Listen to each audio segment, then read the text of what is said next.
नमस्कार, स्वागत है आपका एबीपी गंगा में। मैं हूं अवधेश और आप देख रहे हैं एबीपी गंगा का मेगा न्यूज बुलेटिन सत्याग्रह। नमस्कार, मैं हूं आपके साथ गुंजन। स्वागत है आपका सबसे दमदार न्यूज बुलेटिन सत्याग्रह में। आज हम आपको दिखाएंगे 2024 लोकसभा चुनाव से करीब 1.5 साल पहले ही कैसे शुरू हो गई है विपक्षी दलों में प्रधानमंत्री पद की उम्मीदवारी को लेकर एक बड़ी होड़। सत्याग्रह में आज बात होगी हादसों से सबक नहीं लेने वाले सिस्टम की, जो एक और हादसा होने तक हाथों पर हाथ रखे बैठा रहता है। लेकिन सबसे पहले बात सहारनपुर से आई सबसे बड़ी खबर के साथ, जिसने 15 अगस्त से पहले सुरक्षा एजेंसियों के कान खड़े कर दिए।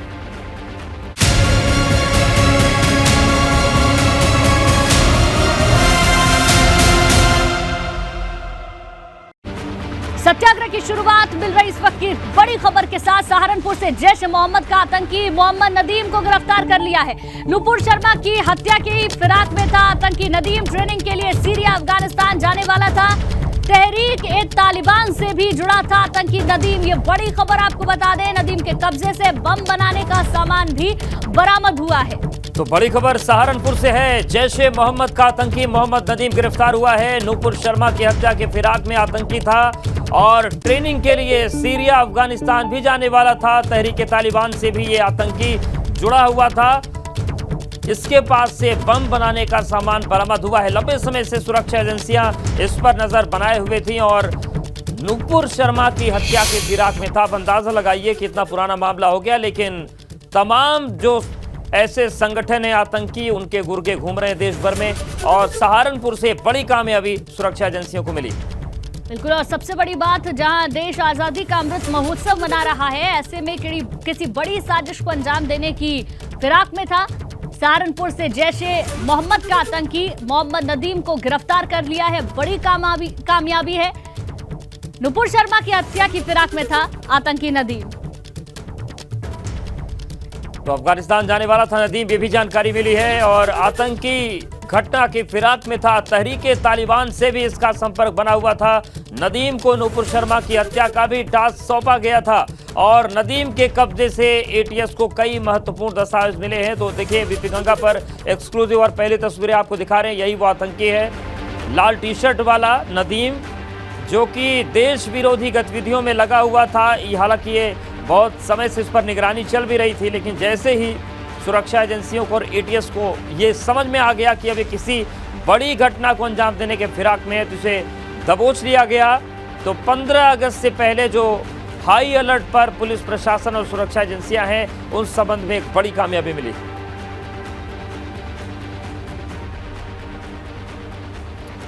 और हमारे साथ लखनऊ से हमारे सहयोगी विवेक जुड़ गए। विवेक, अगर आतंकी और दुश्मन देश के बाहर बैठे हों तो निपटना फिर भी आसान होता है, पर देश के अलग अलग जिलों में, राज्यों में ऐसे ना जाने कितने नदीम फैले हुए हैं जो संकट बनते रहते हैं। कितनी बड़ी कामयाबी है और क्या जानकारी मिल रही? अवधेश, देखिए, आपको याद होगा कुछ दिन पहले एटीएस ने देवबंद से ही, सहारनपुर के देवबंद से 2 संदिग्ध व्यक्ति पकड़े थे जिनका संबंध जैश ए मोहम्मद से बताया जा रहा था। शहनवाज तेली और आकिब अहमद मलिक, ये 2 लोग पकड़े गए थे और इनसे पूछताछ में पता चला कि मार्च 2019 को जो जैश ए मोहम्मद का कमांडर है वो आया था यूपी और देवबंद में रुका था, कई दिन रुका था। वहाँ पर इसने मोहम्मद नदीम से भी मुलाकात की थी, बातचीत की थी। कई प्रदेश के कई शहरों में कमांडर गया था और रेकी की थी, अपने कुछ लोगों को टास्क सौंपे थे। यानी तब से एटीएस लगातार मोहम्मद नदीम पर नज़र रखे थी और बहुत सारे ऐसे लोगों पर नज़र रखे हुए थी। और आज नदीम की गिरफ्तारी तब की गई जब ये तय हो गया कि कोई बड़ी साजिश रची जा रही है और कुछ 15 अगस्त को कोई एक बड़ा धमाका करने की तैयारी चल रही है। और फिदाइन हमले के लिए इसको तैयार किया था जैश ए मोहम्मद ने और तहरीक तालिबान, जो पाकिस्तानी संगठन है, उनके आकाओं ने लगातार इसके संपर्क में थे।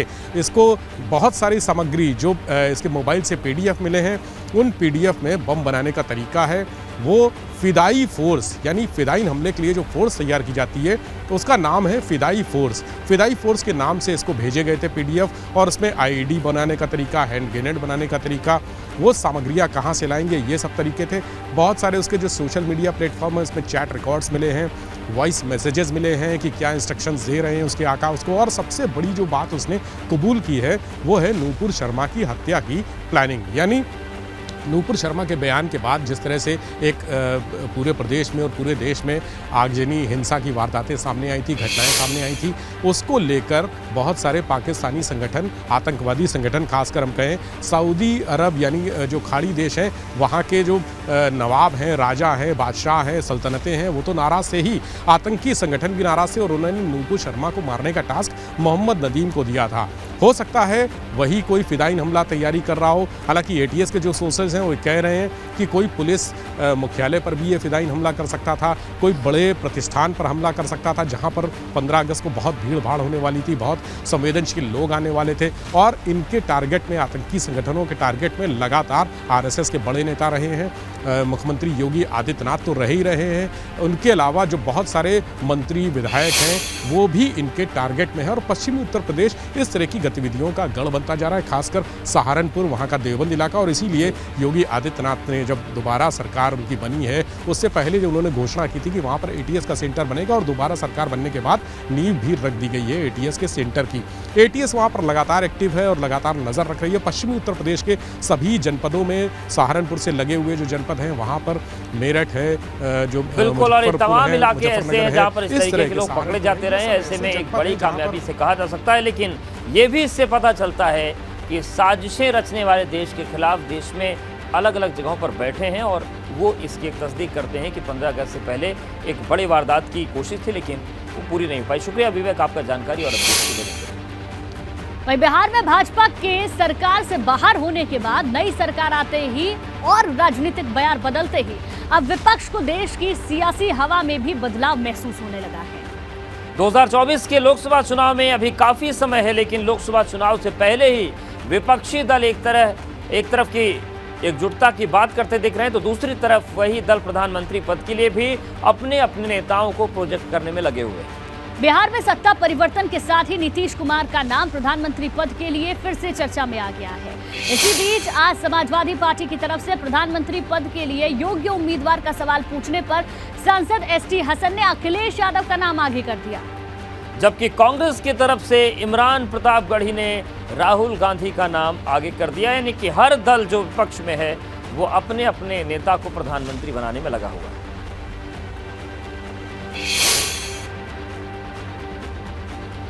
और विपक्ष की तरफ से प्रधानमंत्री पद के लिए कौन हो सकता है बेहतर चेहरा, यही सवाल आज एबीपी गंगा ने समाजवादी पार्टी सांसद एसटी हसन से पूछा। इस सवाल पर एसटी हसन ने क्या कहा, एबीपी गंगा संवाददाता उबैदुर रहमान ने एसटी हसन से खास बातचीत की, सुनिए आप भी।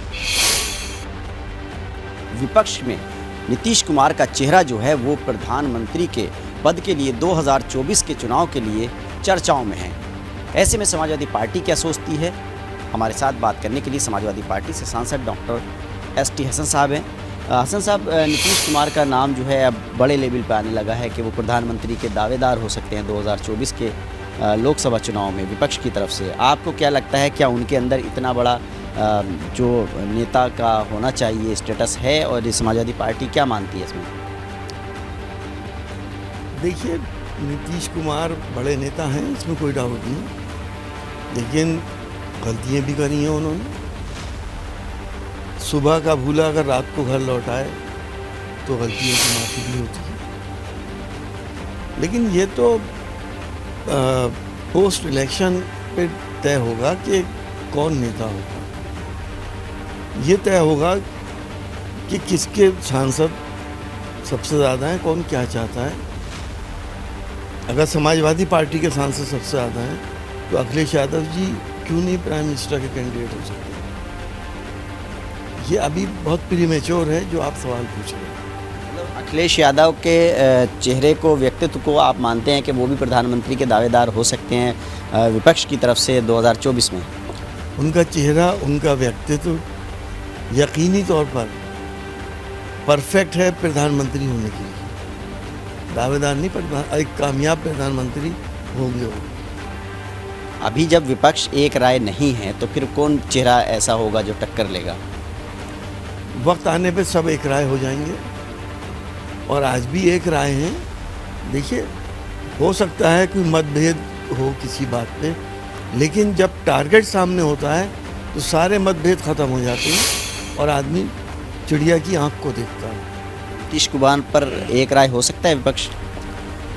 डिपेंड करता है उनके कितने सांसद आते हैं, ये तो पोस्ट इलेक्शन तय करा जाएगा। तो फिलहाल विपक्ष के नेताओं में कोई एक राय नहीं है कि जो 2024 के लोकसभा चुनाव में जिसे कहा जाए कि ये प्रधानमंत्री पद का दावेदार हो सकता है।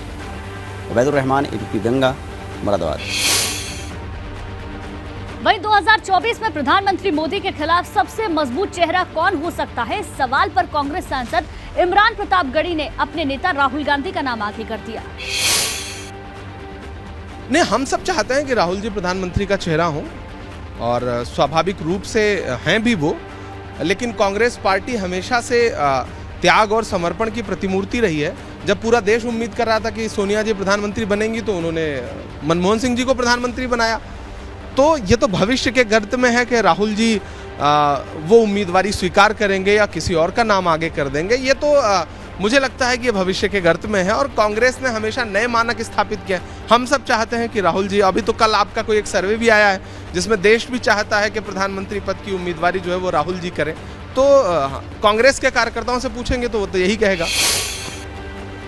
एक तरफ समाजवादी पार्टी को अखिलेश यादव में प्रधानमंत्री बनने की काबिलियत दिख रही है, तो दूसरी तरफ कांग्रेस अपने पूर्व अध्यक्ष राहुल गांधी को पीएम बनते देखना चाहती है। लेकिन कुछ दिनों पहले तक अखिलेश यादव को मुख्यमंत्री बनवाने का दम भरने वाले ओम प्रकाश राजभर अब यूपी की राजनीति के बजाय देश की राजनीति पर ज्यादा चर्चा करने लगे हैं। 24 घंटे पहले नीतीश कुमार और तेजस्वी यादव पर तंज कसते हुए ओम प्रकाश राजभर ने जातीय जनगणना की सलाह दी थी, लेकिन आज ओम प्रकाश राजभर को नीतीश कुमार में पीएम मटेरियल दिखना शुरू हो गया और राजभर ने 2024 में प्रधानमंत्री मोदी के खिलाफ नीतीश कुमार की दावेदारी पर ग्रीन सिग्नल देने के संकेत दे दिए हैं।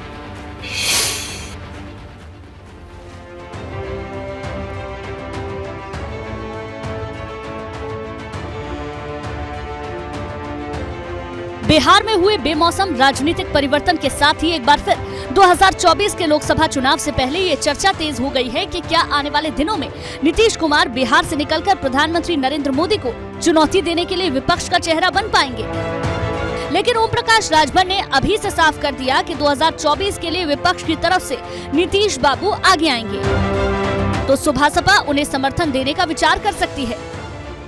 यदि विपक्ष के लोग लामबंद होकर माननीय नीतीश कुमार जी को प्रधानमंत्री बनाने की पेशकश करते हैं तो राष्ट्रीय स्तर पे वो 30 जो आज़ादी के बाद सरदार वल्लभ भाई पटेल जी को प्रधानमंत्री बनने से रोका गया या नहीं बन पाए, वो 30 आज भी उस कम्युनिटी में है।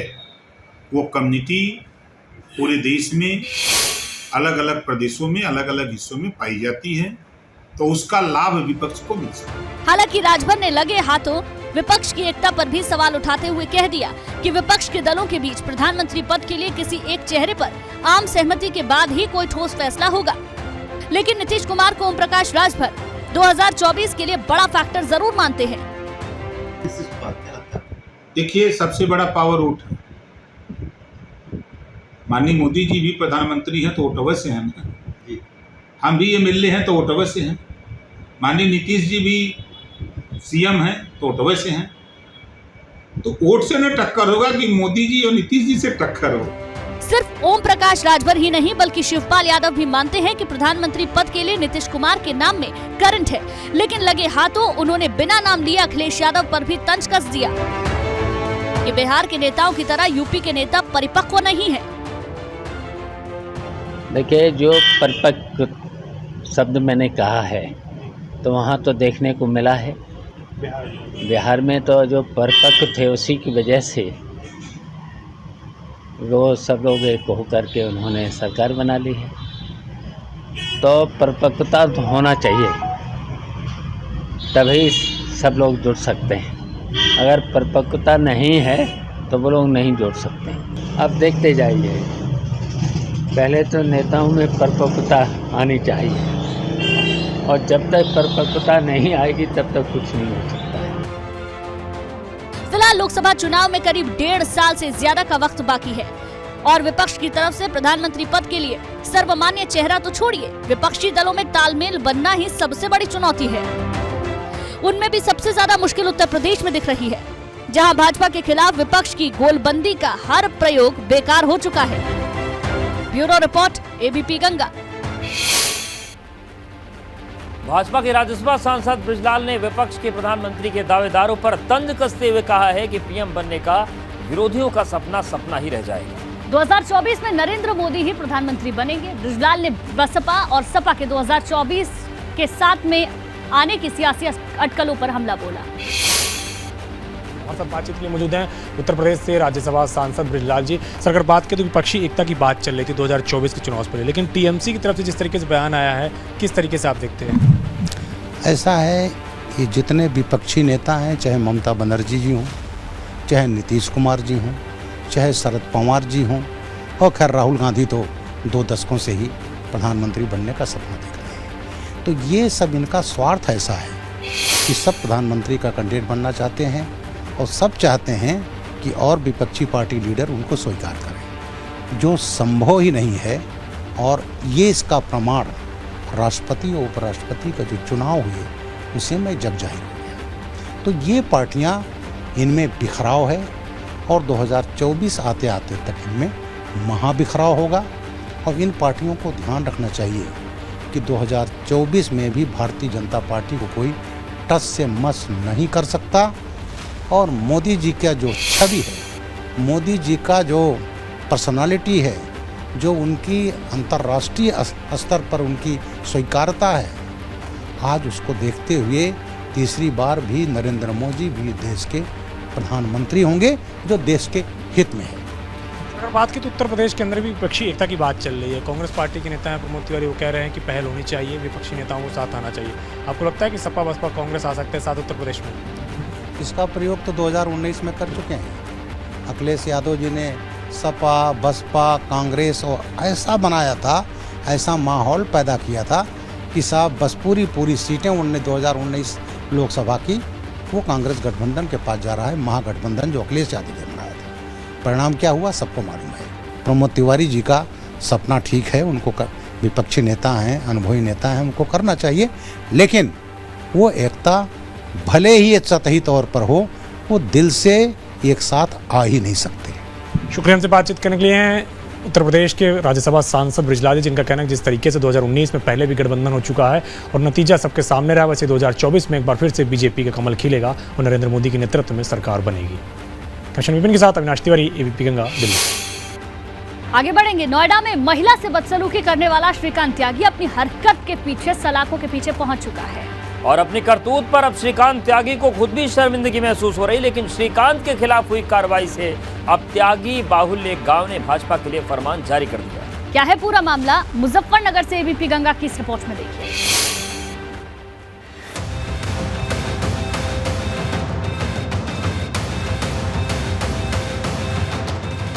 भाजपा नेताओं की एंट्री पर प्रतिबंध वाले पोस्टर की ये तस्वीर पश्चिमी यूपी के मुजफ्फरनगर जिले के सोहंजनी तगना गांव की है। मुजफ्फरनगर का ये गांव त्यागी समाज बहुल्य गांव है। त्यागी समाज के लोग नोएडा में श्रीकांत त्यागी के खिलाफ हुई कार्रवाई से इस कदर नाराज हैं कि गांव के बाहर ये पोस्टर लगा दिया। हमारे समाज का अपमान कर रहे हैं, इस वजह से हम अपने समाज के साथ खड़े हैं। हाँ, श्रीकांत चाहिए पक्ष में, उनकी पत्नी का भी अपमान किया गया। वह जो वीडियो दिखा रहे हैं वो सभी आदि दिखा रहे हैं, वो सभी पूरी दे रहे हैं। पोस्टर में सबसे ऊपर बड़े बड़े अक्षरों में गांव का नाम छपा हुआ है, जबकि नीचे की तरफ लिखा है हमारी भूल कमल का फूल, और बीच में लिखा हुआ है इस गांव में भाजपा नेताओं का प्रवेश वर्जित है। लेकिन पोस्टर के बारे में पूछने पर गांव के लोगों का साफ कहना है कि उनका विरोध सिर्फ भाजपा के खिलाफ ही नहीं, बल्कि सपा नेता सुनील साजन के खिलाफ भी त्यागी समाज बेहद नाराज है और सुनील साजन के खिलाफ कार्रवाई की मांग कर रहा है। हम तो जब तक सुनील साजन समाजवादी के पूर्व एमएलसी है, प्रवक्ता भी हैं, उन्होंने हमारे त्यागी समाज को त्यागी गुंडा या औरत के प्रति सम्मान नहीं है। त्यागियों में बीजेपी के अंदर जितने त्यागी हैं सब औरत के खिलाफ हैं या औरत का सम्मान नहीं करते, ऐसे ऐसे अब शब्द कह रखे हैं। हम चाहते हैं कि उनके खिलाफ कानूनी कार्रवाई हो। हालांकि श्रीकांत त्यागी के समर्थन में भाजपा नेताओं की एंट्री पर बैन लगाने वाले सोहंजनी तगना गांव के लोग श्रीकांत त्यागी को उसी दिन से जानते हैं जिस दिन से श्रीकांत त्यागी नोएडा में महिला को गाली देने के बाद सुर्खियों में आया था। लेकिन सवाल ये है, क्या सिर्फ समाज के नाम पर महिला से बदसलूकी करने वाले किसी बदमिजाज शख्स का समर्थन किया जाना चाहिए? मुजफ्फरनगर से एबीपी गंगा के लिए अभिषेक बेनीवाल की रिपोर्ट। गुजरात की अहमदाबाद जेल में बंद माफिया अतीक अहमद के खिलाफ आज एक बार फिर से बड़ी कार्रवाई हुई। आज प्रयागराज जिला प्रशासन और पुलिस ने अतीक की करोड़ों रुपए की कीमत की जमीन को कुर्क कर दिया। और इस कार्रवाई के साथ ये भी संदेश दे दिया गया कि गैंगस्टर और माफिया के खिलाफ कानूनी कार्रवाई लगातार जारी।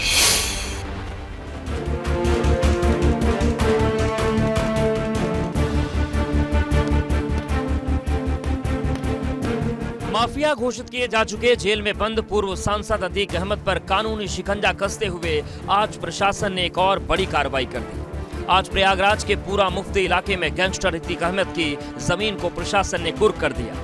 कुर्की की कार्रवाई से पहले पुलिस दल ने डुगडुगी बजाकर अतीक अहमद के खिलाफ हो रहे एक्शन का ऐलान किया और फिर करीब 6 बीघा जमीन पर सरकारी आदेश का बोर्ड खड़ा कर दिया। इसमें कोई भी व्यक्ति अनाधिकृत प्रवेश करेगा तो उसके विरुद्ध नियमानुसार विधिक कार्रवाई अमल में लाई जाएगी। एसडीएम चायल साहब से अभिलेख प्राप्त करके दी गई थी डीएम प्रयागराज साहब को, जिनके द्वारा 6/8 को एक ऑर्डर पारित किया गया है कि ये सभी संपत्ति जो यहाँ पे लगभग 6 बीघा जो करीब 24 करोड़ से अधिक की है उसको कुर्क किया जाता है। उसी आदेश के कंप्लायंस पे ये संपत्ति कुर्क की गई है यहाँ पर मौके पर।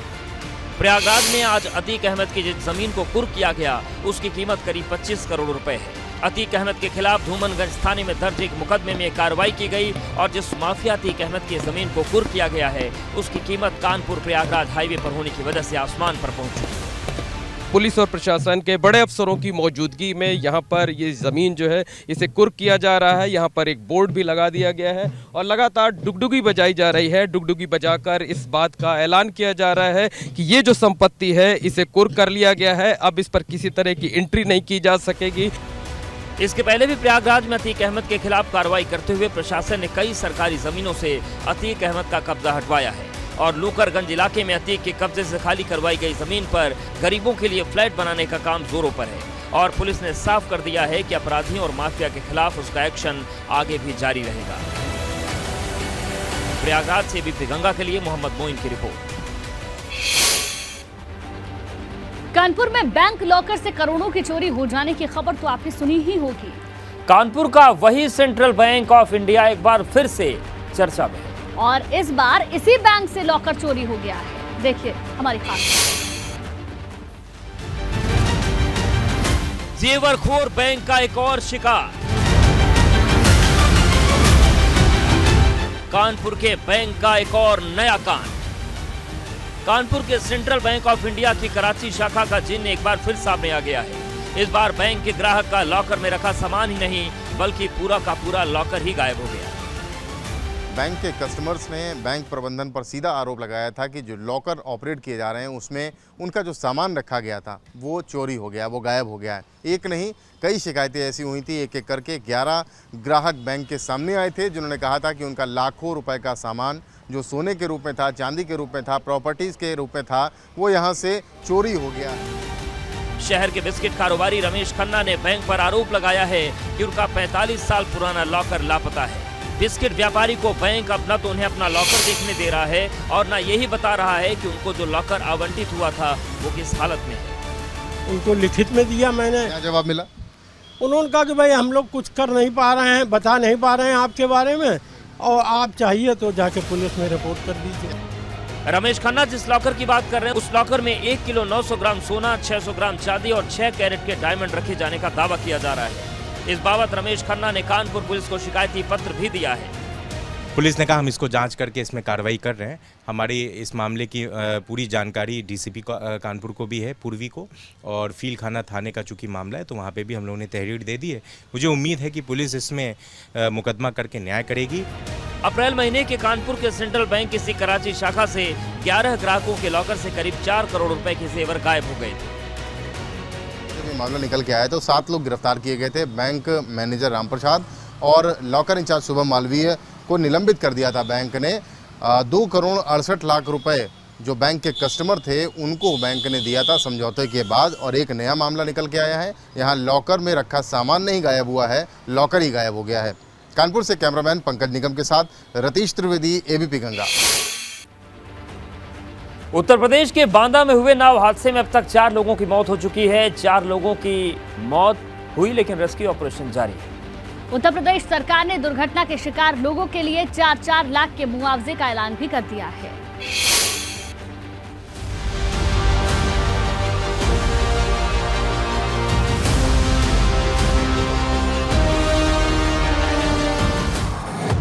बांदा में हुए बड़े हादसे के बाद एनडीआरएफ और एसडीआरएफ की टीमों ने बड़ा रेस्क्यू ऑपरेशन चलाया हुआ है।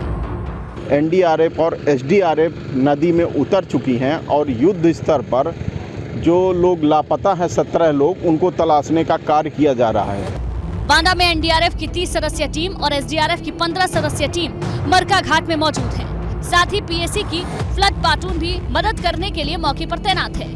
ये सारी टीमें उन 17 लोगों के लिए सर्च ऑपरेशन चला रही हैं जो नदी के बहाव में लापता हो गए थे। अब तक 13 लोगों को रेस्क्यू कर बचाया गया है। नदी से 4 शव भी बरामद हो चुके हैं। इसी बीच रेस्क्यू ऑपरेशन कर रही पुलिस टीम और आक्रोशित लोगों की नोकझोंक भी हो गई। बांदा की घटना पर प्रधानमंत्री नरेंद्र मोदी ने दुख भी जताया और मरने वाले लोगों के परिवार के प्रति अपनी संवेदना जताई। सीएम योगी भी रेस्क्यू ऑपरेशन पर लगातार अपनी नजर बनाए हुए हैं। साथ ही यूपी सरकार बांदा दुर्घटना में मारे गए लोगों के परिजनों को 4-4 लाख मुआवजा देगी। मरका घाट पर सभी लोग वहां पहुंचे हुए हैं। फतेहपुर साइड से और बांदा साइड से लाइट लगा दी गई है, एसडीआरएफ लगा दिया गया है, एनडीआरएफ भी लगा दी गई है। कल 30 से 35 लोगों से भरी एक नाव दोपहर बाद मरका थाना क्षेत्र के यमुना घाट से फतेहपुर जिले के जरोली घाट जा रही थी। तभी बीच जलधरा में हवा के झोंके से नाव डगमगाकर पलट गई। दुर्घटना में मारे गए लोगों की शिनाख्त का काम भी जारी है। जिन लोगों ने हादसे में अपनों को खोया है वो अब नदी किनारे डेरा डाले हुए हैं। इस बीच नौका चालक को पुलिस ने हिरासत में ले लिया है।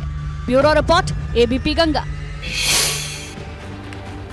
बांदा के मरका कस्बे में कल हुई नाव दुर्घटना को लेकर केंद्र और प्रदेश सरकार काफी गंभीर है और यही वजह है कि केंद्रीय राज्य मंत्री साध्वी निरंजन ज्योति और प्रदेश सरकार के कैबिनेट मंत्री राकेश सचान घटनास्थल पर पहुंचे। इस दौरान दोनों मंत्रियों ने हादसे में जान गंवाने वाले लोगों के परिजनों से मुलाकात कर उनको सरकार द्वारा हर संभव मदद दिलाने का भरोसा दिया और नाव हादसे के लिए प्रशासन को जिम्मेदार ठहराया।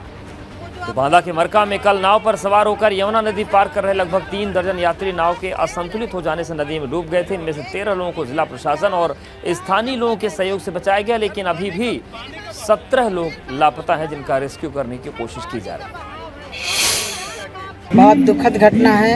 इस एरिया की मुझे लग रहा है ये पहली घटना है कि जहाँ एक साथ इतने लोग नौका में डूबे हों, नौका पलटी हो। ये बहुत दुखद है। उन परिवारों के प्रति मेरी संवेदना है। अधिकारियों को मैंने कहा है कि नीचे जाल डालिए, क्योंकि पानी जब बहता है तो ऊपर को नहीं जाता है, हमेशा वो नीचे को जाता है। जहाँ गांव वालों ने कहा है, अभी मैंने देखो वो पहुँच गई वो टीम उधर। इस किनारे के लिए लोगों ने कहा कि इधर डेड बॉडी मिली है, उधर ही अब दोबारा जाल उधर डाल रहे हैं। कोशिश पूरी है। फतेहपुर भी लगा हुआ है, फतेहपुर किशनपुर वगैरह डाले हुए जाल, वहाँ भी गोताखोर लगे हुए हैं। जहाँ भी मिलेंगे सब लोग लगे हुए। पूरा प्रयास जारी है कि उनकी डेड बॉडी मिल जाए और जो हमारे परिजन यहाँ पर दुखी परिजन हैं उनके साथ ये पूरी सरकार खड़ी है और उनकी मदद के लिए योगी जी के निर्देश पर हर मृतक आश्रित परिवार को 4-4 लाख रुपए ये सरकार देगी। किसी कारणवश अगर कोई डेड बॉडी नहीं भी मिल पाती है, क्योंकि यमुना बढ़ी हुई है, बह जाती है, तो उनके लिए भी अखबारों में निकाल करके विज्ञापन दे करके ये लोग लापता हैं। अगर उसकी पूरी कार्रवाई पूरी करने के बाद ऐसे लोगों को भी जिनका अनुमान है, जिनका सत्यापन हो चुका है कि ये लोग नाव में थे, उनको भी 4-4 लाख रुपए मृतक आश्रित परिवार को योगी सरकार देने का कार्य। बांदा में यमुना में हुए हादसे के बाद उम्मीद जताई जा रही थी कि जिन जिलों में नदियों का जलस्तर बढ़ा है वहां की आम जनता ही नहीं बल्कि प्रशासन भी बांदा के हादसे से सबक लेगा।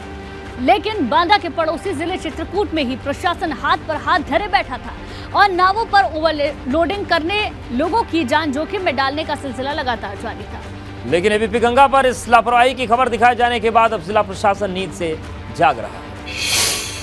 मौत के मातम की ये तस्वीरें बुंदेलखंड के बांदा जिले से सामने आई थी, जहां गुरुवार को हुए नाव हादसे में 4 लोगों की जान चली गई। लेकिन चित्रकूट से सामने आई ये तस्वीरें बता रही हैं कि यहाँ के लोगों ने पड़ोसी जिले बांदा में हुई नाव पलटने की घटना के बावजूद कोई सबक नहीं लिया। चित्रकूट में यमुना का जलस्तर खतरनाक रूप से बढ़ चुका है, लेकिन बियावल घाट और महिला घाट पर अब भी नावें चलाई जा रही हैं, वो भी ओवरलोड। इस नाव में बुजुर्ग भी हैं, नौजवान भी हैं, महिलाएं भी हैं, बच्चे भी सवार हैं, लेकिन जान पर खेलकर नदी पार करने के साथ ही लोग बाइक और साइकिल भी साथ लाकर खुद ही अपनी जिंदगी दांव पर लगा रहे हैं। लेकिन चित्रकूट जिला प्रशासन का दावा है कि बाढ़ के चलते किसी भी अनहोनी को टालने की सारी तैयारियां दुरुस्त हैं। वहाँ पे लगातार निर्देशित किया जा रहा है नाविकों को कि तय सीमा से ज़्यादा सवारियों को ना भरें किसी प्रकार से।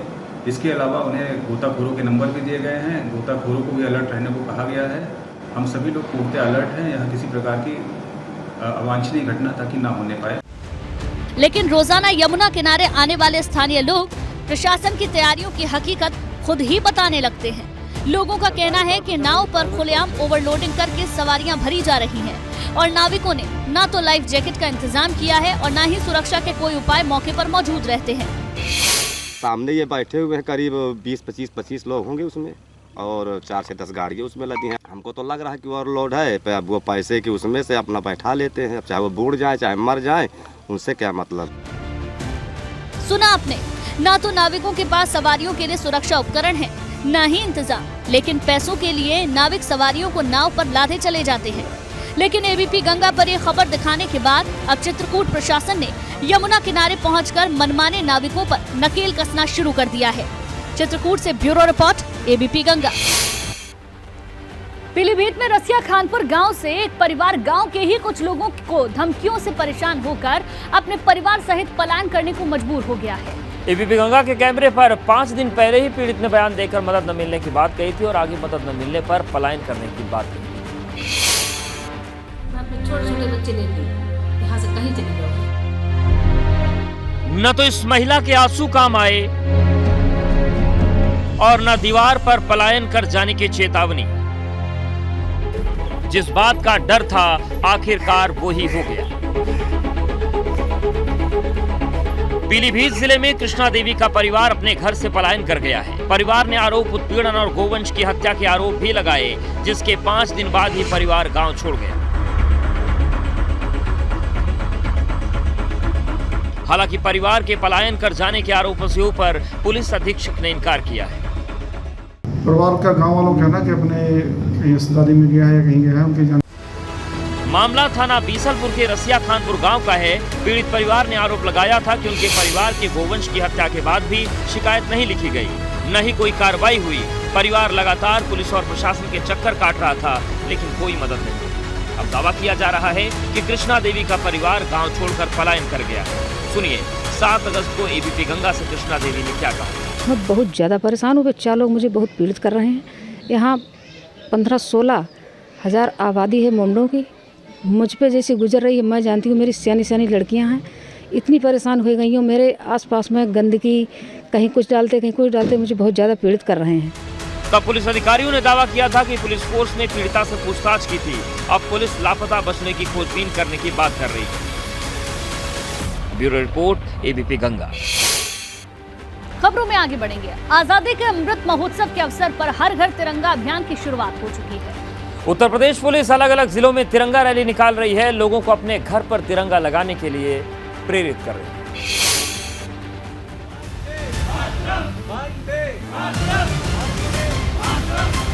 15 अगस्त को आजादी के 75 साल पूरे हो रहे हैं।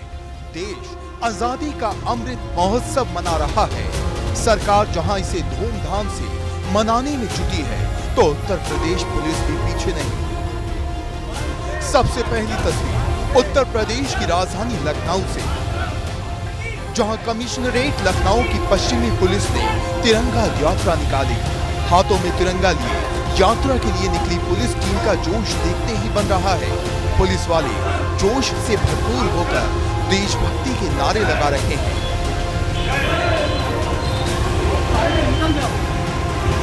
पुलिस टीम की ये यात्रा कैसरबाग चौराहे से होते हुए नजीराबाद तक गई और वहां से ये यात्रा अमीनाबाद पर खत्म हुई। तो अमेठी में आजादी के अमृत महोत्सव के अवसर पर पुलिस ने हाफ मैराथन का आयोजन किया, जिसमें एसपी, एएसपी समेत बड़ी संख्या में पुलिसकर्मी शामिल हुए।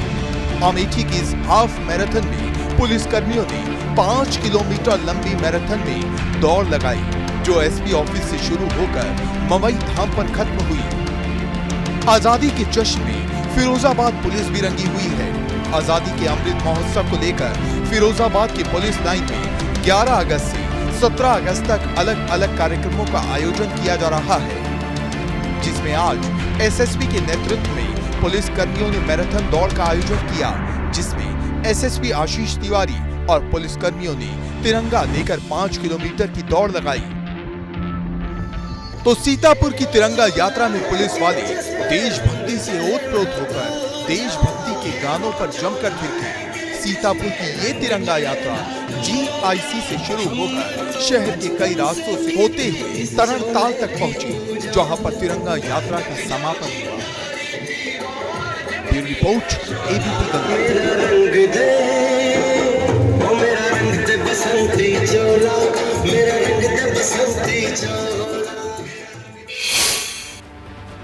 देश भर में रक्षाबंधन का त्योहार मनाया जा रहा है। ऐसे में उत्तर प्रदेश की अलग अलग जेलों में बंद भाइयों को बहनों ने राखी बांधी, जिसके लिए एटा, मेरठ, सिद्धार्थनगर, गोंडा, मऊ और सीतापुर के कारागारों में खास व्यवस्था की गई। तो 2 साल से लगातार कोरोना का कहर जारी था, इस वजह से जेल में राखी का त्योहार नहीं मनाया जा रहा था। अब कोरोना कम होने के बाद एक बार फिर जेल में खुशियों का त्योहार मनाया जा रहा है और 6 तस्वीरें आपके सामने। बिल्कुल, एटा, मेरठ, सिद्धार्थनगर, सीतापुर, मऊ और गोंडा की ये तस्वीरें आप देख रहे हैं, जहां रक्षाबंधन का त्योहार मनाया गया है। जेल प्रशासन ने सुबह से ही बहनों को जेल में बंद भाइयों की कलाई पर राखी बांधने का मौका दिया। वहीं महिला कारागार में भाइयों को बहनों को राखी बांधने का मौका मिला। जेल में अपने भाइयों से मिलने और उन्हें राखी बांधने के बाद जेल का माहौल भावुक नजर आया।